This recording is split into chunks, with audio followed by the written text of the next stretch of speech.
Tonight's bedtime story is The Secret Superhero by Alicia Ainsley.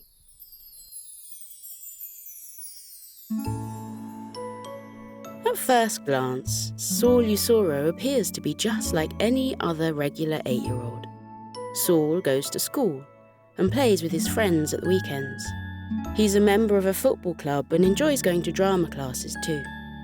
He has black curly hair and freckles across his face that look like little fairies have hopped across his cheeks and left faded footsteps in their wake. Saul loves to wear shorts every day of the week, even in the winter. He's not the tallest or the shortest in his class, but he is right in the middle. Yep, anyone who saw Saul for the first time would assume that Saul was a regular kid, like everybody else. But Saul has a secret. Saul has superpowers. He can see through walls using his X-ray vision, and he can run at the speed of light. If he wanted to, he could run all the way around the world and be back again in the blink of an eye. Saul has super hearing abilities, and if he focuses really hard, he can focus his senses to pick out faraway sounds, even if they're insignificant to the regular human ear. Saul loves having superpowers. When he first discovered his supernatural abilities, Saul thought they were normal. He assumed that everybody could do the things that he could do. One by one, he gradually uncovered his powers, all by accident. The first time he discovered his X-ray ability was at a school fair. The older students always held pop-up stalls at the summer fair, at which you could pay 10 pence to play games and win prizes. So Saul and his friends had dashed from game to game, spending their pocket money. At one table, there was a row of 5 black boxes. The game was that you had to stick your hand inside the hole in each box and feel around for the object inside. Then, you had to take a guess at what you thought it was. Saul took one look at the 5 black boxes, and he noticed that they were transparent. He could see right into them. Inside the boxes, he could see a carrot, a bowl of popcorn, a big ball of bubble wrap, a cuddly toy, and a big pot of slime. Saul already knew what was inside the boxes. He could see them, clear as day. He turned to the older child leading the stall and said, "It's not a very good guessing game when you can already see what's inside. I thought we weren't supposed to know what was in the boxes." The older child laughed nervously and replied, "You can't see what's in the boxes. That's why they're completely covered up. You have to stick your hand inside and feel around to guess what you think is in there." Saul scratched his head in befuddlement. "But I can already see the objects," Saul proclaimed, confused.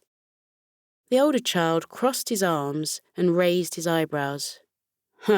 Okay then. Tell me what's inside the boxes without sticking your hand in," he tested him. Saul looked back at the 5 boxes, and there the objects were as clear as day. He listed the 5 objects that he could see. "I see a carrot, a bowl of popcorn, some bubble wrap, a cuddly toy, and a big pot of slime," he confessed. The older child was speechless. "How did you know that?" He quivered in amazement. Saul claimed that he could see the objects through the boxes, but the boy didn't believe him. The objects were completely covered up, and he was confident that nobody could see inside. He assumed that Saul must have cheated and witnessed him loading up the boxes earlier in the day when he was setting up for the fair. But Saul had only been at the fair for 20 minutes, so there was no way that he could have seen the game being prepared. Saul and the older child were both perplexed by Saul's incredible ability, but Saul never mentioned it to anybody else. From there, things started getting stranger. Saul started discovering that he had more and more superhuman abilities as the weeks went on. He discovered his super-fast running abilities one Saturday morning at his football club. Every morning they started off their football training by warming up, and on this particular day they were going to start with a race. The children lined up at the cones that their trainer had laid out and braced themselves for the whistle. Whoever made it to the other side of the cones the quickest would get to be team captain for the day. Saul and his friends bent over with arms and legs poised, ready to set off. Then, with the shrill ringing of the whistle, they all pushed off their feet and raced across the field. Saul felt the wind blowing in his curly hair as his feet pounded against the ground. His eyes never left their target of the red cone in front of him. Before he knew it, he stopped behind the red cone and turned back to face his football trainer. He was the first person to make it to the end. Saul was delighted that he had won the race, and he was so impressed that he hadn't even broken a sweat. But as he looked back at the other racers, he noticed that they were all only just passing the starting line. How were they so far behind him? Saul's football trainer called out to Saul from across the field. "Saul, how did you get there? You're on the wrong side." Saul was surprised. He thought that his trainer would have seen his marvellous sprint across the field to first place. "No, I'm not," Saul shouted back. "I finished the race. I ran here from the starting line, just like everyone else." The football trainer frowned and didn't look like he believed him. Eventually, the other members of the team made it to the finish line. They were all so impressed by Saul's super speed, but their football trainer didn't believe him. "I didn't even see you set off, Saul," the football trainer admitted. "Are you sure you didn't start on the wrong side?" Saul professed his innocence, and his friends all backed him up. So Saul got to be the team captain for the day, although it was a bittersweet win, as Saul was sure that their trainer didn't believe that he had actually run the race. Seeing that Saul was feeling a bit disappointed, a girl in their football team called Tamara shuffled up to Saul and whispered in his ear, "We all saw you run, Saul. I don't think that the grown-ups like to understand things that they can't explain. But we know what you really can do. You ran so fast. You were running as fast as a cheetah, maybe even faster." Saul smiled and thanked her. Maybe Tamara was right. Maybe the grown-ups didn't understand. Maybe they couldn't wrap their heads around a little boy with supernatural abilities, but thankfully his classmates did. Over the months, Saul uncovered lots of other superpowers that he possessed. He developed the ability to control the plants and flowers, and he even discovered that he could manipulate his body to be stretchy, just like elastic. If he needed to reach something on the top shelf, then all he had to do was stretch out his arm, and it would lengthen and lengthen until it was long enough to reach his desired object.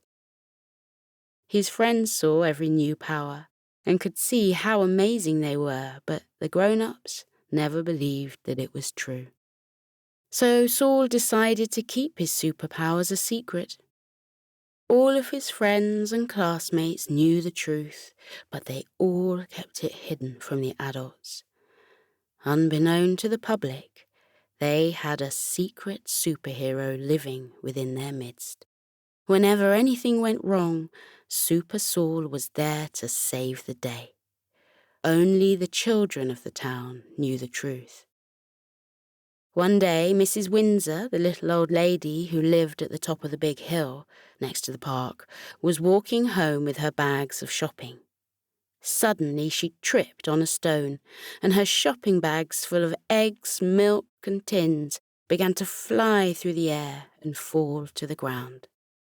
Quick as a flash, Saul raced from the park where he was playing and out to the street, where he grabbed the shopping bags in midair and safely caught them in his arms. Mrs. Windsor caught her balance and looked up in surprise. "Oh, my goodness!" she cried. "Thank you so much for saving my shopping. My eggs surely would have smashed. My milk carton would have cracked, and my tins would have dented if you hadn't been there to catch them. Oh, you do have quick reflexes, young boy. I wish mine was still as quick as yours." Saul smiled knowingly. If it weren't for his super speed, then he wouldn't have been able to get there in time to catch the bags. Yet again, his superpowers had proved useful. On another occasion, after a particularly bad thunderstorm, the nature reserve at their school had taken a hit. The rain had drowned all of the flowers and plants, and there was even a great crack in one of the trees from where lightning had struck it. The small nature reserve that the students had built together at their school was a special place for wildlife to live and thrive in the middle of their busy town, and now it was ruined. But luckily for the school and the animals, Super Saul had a way with plants and flowers. At playtime, Saul snuck over to the nature reserve and took a look around at the damage. The pond was all dirty and full of debris that had blown in on the gusty winds. The plants were all drooping and the damaged tree was starting to lean to one side. Saul waved his hands over the tops of the flowers and lifted them high. As he did this, the flowers started to unfurl their cowering petals, and their long stems began to rise up straight. Within seconds, the flowers were in full bloom again, looking better than ever. Next, he moved onto the pond and swept his arms over and to the side, creating a gust of wind that blew the debris out of the water and onto the ground. Saul collected up the debris and packed it into his backpack so that he could dispose of it later. Then, last but not least, Saul moved over to the poor injured tree. He placed his hand on the trunk and closed his eyes intently. With the placement of his hand and the power of his energy, the large crack in the tree began to close up and heal, and the tree moved from its lopsided position to stand tall once more. Saul took a step back and admired his handiwork. The nature reserve looked better than ever. Frogs started to emerge from the pond, and a pair of birds landed in the tree. Bees and ladybirds started to buzz around the flowers again, and he noticed a rustling in a bush, suggesting a larger form of wildlife living there. When the teachers saw how the nature reserve had flourished after the negative impacts of the storm, they couldn't believe their eyes. They proclaimed it was a miracle, but the children knew the truth. It wasn't a miracle. It was Super Saul. Saul loved using his powers to help people, and his classmates all delighted in watching him do incredible things. Whenever anyone had a problem, they came to Saul for help. So when one day at school something very important went missing, there was only one boy that the students turned to. Saul and his friends returned to their classroom after lunch and sat at their desks ready for their next lesson. Their teacher, Miss Hildegard, was going to be teaching them geography this afternoon, and they were going to learn about the ocean. They were all very excited. However, their excitement was interrupted by Pretty suddenly crying out, "The guinea pigs have gone!" The children rushed over to the cage in the corner of the classroom where their class guinea pigs lived. The cage door was open, and the guinea pigs were both no longer inside. All that was left was lots of golden straw and their food bowl and water bottle. A trail of straw was littered across the table that the cage rested on and had fallen onto the floor. The guinea pigs must have made a hasty escape at lunchtime. "Poor Sparkle, poor Honey, where could they be?" another child called Brannon lamented. "How did they get out of the cage?" Mia cried. The children were all worried about Sparkle and Honey, and they immediately started searching around the classroom for their guinea pigs. They checked under tables and chairs, inside the paper drawers and pen baskets. They even looked inside their pencil cases, just in case. However, after several minutes of searching, they couldn't find them anywhere. Miss Hildegard brought the last child in from the playground and took in the sight of all of her students spread around the room, on their hands and knees, looking under the tables. "What on earth are you all doing?" Miss Hildegard giggled. Pretty dashed over to Miss Hildegard and sobbed. "Sparkle and Honey are missing. They must have gotten out of their cage at lunchtime." "Oh no," Miss Hildegard sighed, walking over to the cage and seeing the door wide open and the guinea pigs gone. "I must have left the door of the cage unlatched when I gave them their lunch today. Oh, silly me." Miss Hildegard aided in the search around the classroom for the runaway class pets, but still, there was no sign of Sparkle and Honey. Unsure of what to do next, Miss Hildegard instructed the class to sit back at their desks and wait while she went to find the caretaker to see if he could help them locate the lost guinea pigs. As soon as Miss Hildegard had left the classroom and closed the door, Brannon turned to Saul and whispered, "I think this is a mission for Super Saul." The students began to nod their heads in agreement, and a gentle buzz of anticipation began to spread around the classroom. The class loved seeing Super Saul in action. Saul pushed his chair away from his desk and got to his feet. How could he locate Sparkle and Honey? His super speed probably wouldn't come in handy for this mission. He could easily keep up with the little guinea pigs. His elasticity wasn't particularly helpful right now, nor was his power to control the plants. Nevertheless, his power of X-ray vision could be extremely helpful to see into the places that nobody had looked so far.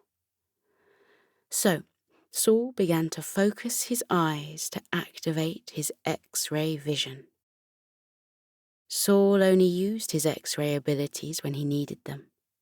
Otherwise, he would constantly see through everything, and that would get confusing after a while. He flicked on his X-ray vision, and suddenly the colourful room around him changed to black and white. As he focused his eyes on solid objects, his vision would zone in on seeing through them. Anything that was hidden behind or within would glow with white light. He stared through a bookshelf to see what was behind it, but all that lit up to be seen was an old dictionary that had fallen down the back of the shelves, and a few stray crayons and pens. Then he moved on to the guinea pig cage. He stared deep into the piles of straw to double-check that Sparkle and Honey weren't curled up inside, but they definitely weren't there. All he could see were the remnants of a few guinea pig droppings.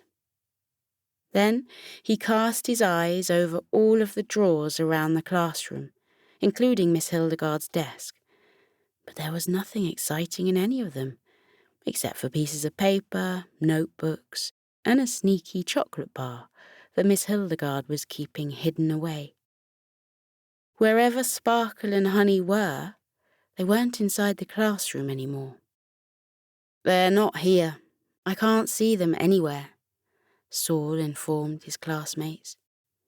They all looked so disappointed. "They must have left the classroom during lunchtime," Saul insisted before pointing to the classroom door. "They will have had to go that way to get outside. Who wants to come with me to take a look?" All of the hands of his classmates shot up into the air, and everybody looked like they could burst with desperation. They all wanted to be a part of a rescue mission with Super Saul.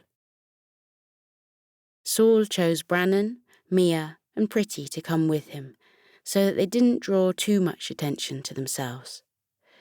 Meanwhile, the rest of the class was under strict instructions to keep an eye out for Sparkle and Honey in case they emerged from a secret hiding place.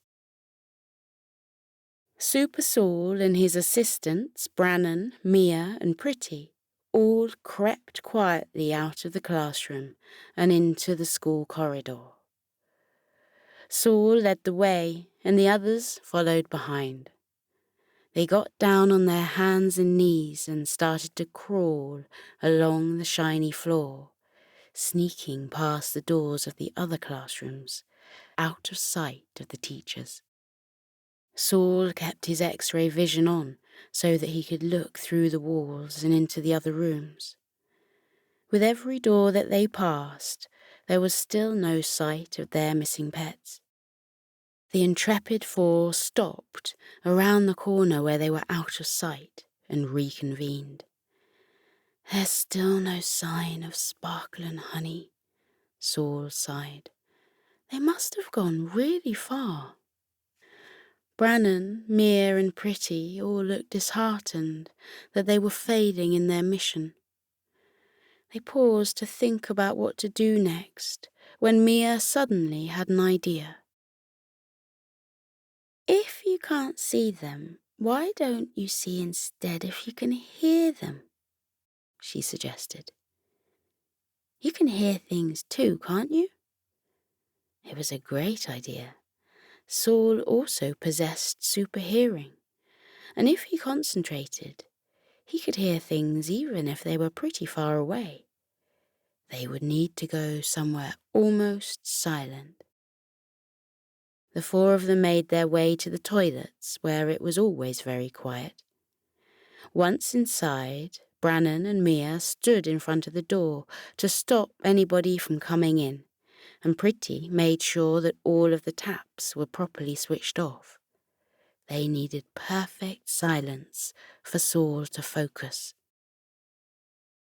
When the toilets were totally quiet, Saul closed his eyes, took a deep breath in, and concentrated on what he could hear. He pushed past the sounds of chatter in the surrounding classrooms, and past the noise of the coffee machine in the teacher's staff room. He honed in on the sounds of the pipes in the walls, and noticed Miss Hildegard's footsteps pattering on the corridor floors as she searched for the caretaker. With no luck inside, Saul moved his focus outdoors.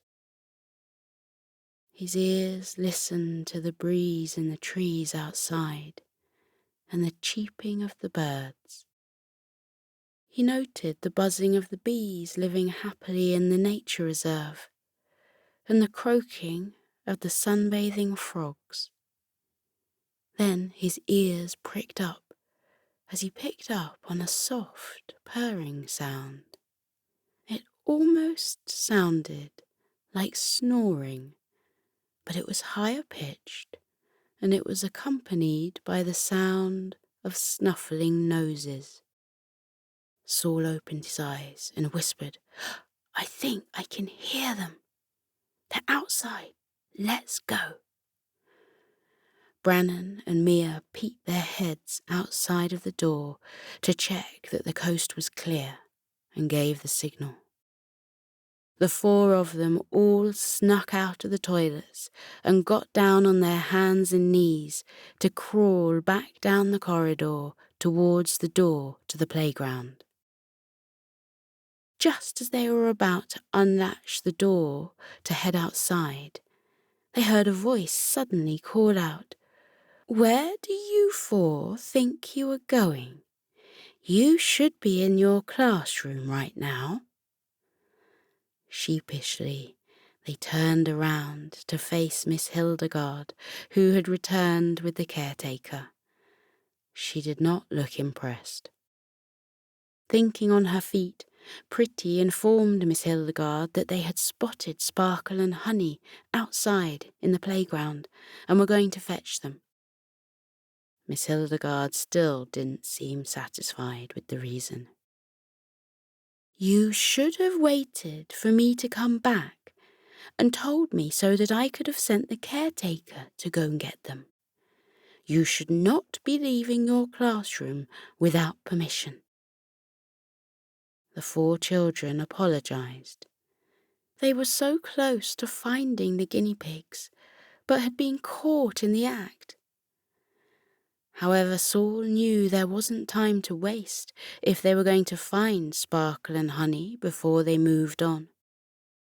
He offered to show Miss Hildegarde and the caretaker where the guinea pigs were if everyone else went back to the classroom. So Brannon, Mia and Pretty said goodbye to Saul and returned to the classroom where they could watch from the window, while Saul led Miss Hildegarde and the caretaker outside. Saul wasn't exactly sure where the guinea pigs were. He had only thought he had heard them, so he couldn't be certain. But there was limited time, so he had to trust his instincts.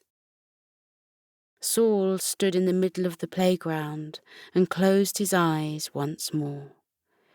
He listened closely for the sound of the purring again, and this time it was louder than before. He followed the sound all the way over to the flower beds underneath the window to Mr. Boyle's classroom. Saul pushed aside a few of the leaves, and right before his eyes he found Sparkle and Honey cuddled up together amongst the flowers, gently snoozing away. Miss Hildegarde and the caretaker glanced over his shoulder and saw the napping guinea pigs safe and sound in the flower bed, and they sighed with relief. "Good job, Saul," Miss Hildegarde patted him on the back. "Don't they look so peaceful?" The three of them all smiled and admired the tranquil animals fondly. "I don't want to wake them," the caretaker admitted. Miss Hildegarde bent forward and gently scooped Sparkle up in her arms and whispered, "We will have to be very quiet then."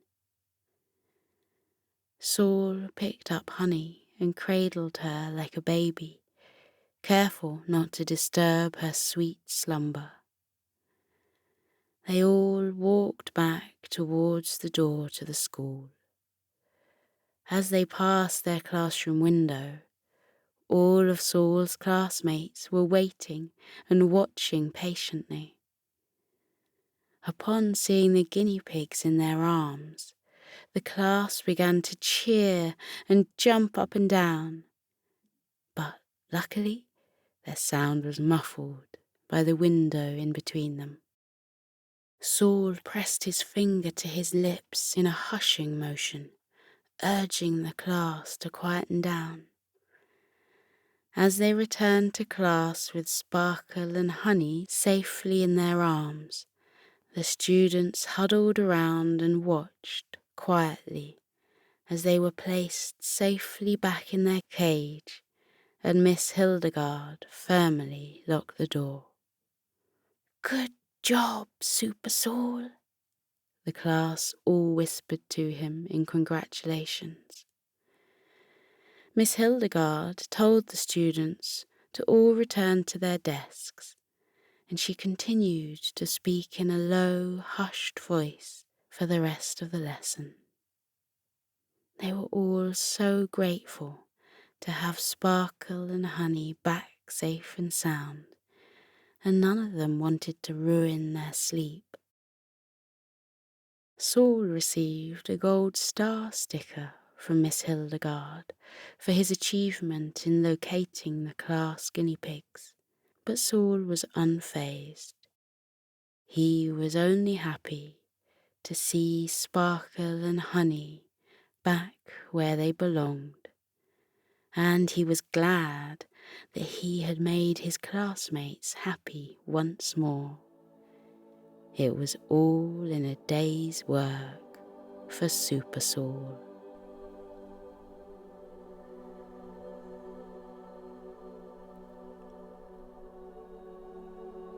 Now we're floating into a deep and peaceful sleep. Feel how your muscles are relaxing.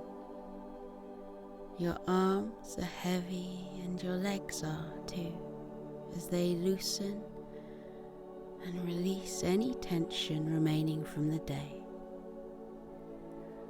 Feel how you let your body fall into the cozy warmth of your bed. Close your eyes. Let your eyelids be heavy. Breathe deeply. Breathe in and out. Breathe in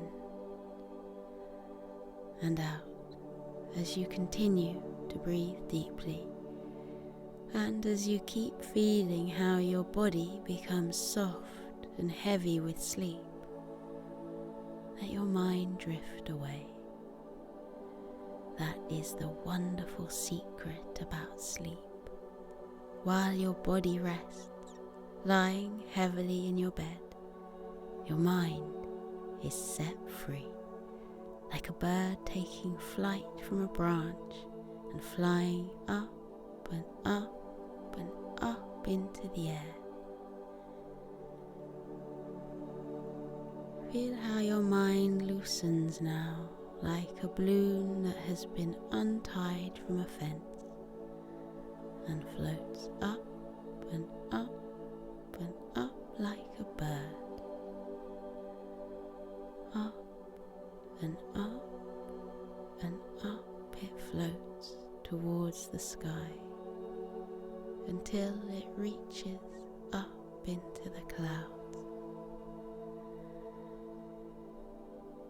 Imagine that you have risen up high above the world and your head has poked up through the clouds. Then spread out all around you in the silvery moonlight, white fluffy clouds that look like cotton wool or marshmallows. They look so soft and squishy. You can lie back on them and roll around in them. Try it now. Lie back in the soft cradle of the clouds. Feel how they swirl and wrap around your body, holding you gently in the world of sleep. Clouds come in all shapes and sizes. Some are big and fluffy, some are slender wisps. Some look like puffy mushrooms, and others look like paintbrush strokes that have been left on the dark sky. Let your body relax. Let your mind relax too. Let your mind float off into sleep. You are peaceful. You are safe. You are being held in the cozy warmth of sleep. With your eyes closed, let your mind drift up, up, up and away. In the world of dreams, you can go anywhere you like. You can float on blue oceans with ripples and tufts of waves. Or you can visit castles built in the sky with spiraling turrets and drawbridges over sparkling moats. Or you can wander into the peaceful woods where the birds are twittering and the trees are dense with dark green leaves. Breathe in and out. Breathe in and out again as you fall more deeply into your cozy sleep. And with your eyes still closed, take a look around with your mind at where your dreams have taken you. When I fall asleep, I dream that I've gone to a world high up in the clouds. Sometimes the clouds are dappled silver from the moonlight. Sometimes they're soft pink and gold, reflecting the light of the twinkling stars. What form do your dreams take? Where does your mind go when you fall asleep? Maybe in your dreams there are flocks of white fluffy sheep huddling together on the green fields. Look at the mother ewe yawn widely before she tucks her little lambs beneath her woolly fleece. Or maybe you dream of a friendly dragon, curled up with his tail wrapped around him, a little trail of clouds puffing out of his nostrils. Look, the cloud dragon is smiling at us and waving. What a friendly dragon he is. Or maybe you dream of cute puppies lying on their backs, their tongues lolling out of their mouths, their eyes closing because they've had such a long day. They look tired, and there's their papa dog, fluffy and white, padding softly over to wish the puppies good night. Up here on the sea of clouds, you can be free. Feel how light you are, weightless, floating, drifting through sleep. Feel everything heavy from the day lift off you and drift away, taken away by currents until they disappear over the bank of clouds. Any worries you have been having, watch them float away. Anything that has been weighing on your mind during the daytime, now you can let them go and watch them drift away. Your worries are not you. You are not your worries. You can let them go. Watch them float away. Now you are light as air. You are as gentle as starlight. You are as soft as the clouds. Up in the sleepy sky, everything is weightless and peaceful. The clouds stretch out like a sea of tranquility. Close your eyes and feel the clouds wrap around you. Feel them bearing your body gently into the land of sleep. Feel your eyes close. Feel them rest heavily as your body relaxes into sleep. Feel your mind lighten. Feel it loosen and drift away, light as a feather, soft as the clouds. Breathe in and out. Breathe in and out. The world of clouds is waiting for you. Let yourself fall into the clouds' soft, warm hug. They are here to protect you. They are here to cushion you. They are here to hold you as you enjoy your deep and peaceful sleep. Sleep well, little one. Sleep well in the land of clouds. Feel how light you are. Feel how weightless, floating, drifting through sleep, light as air, gentle as starlight, soft as clouds. Good night.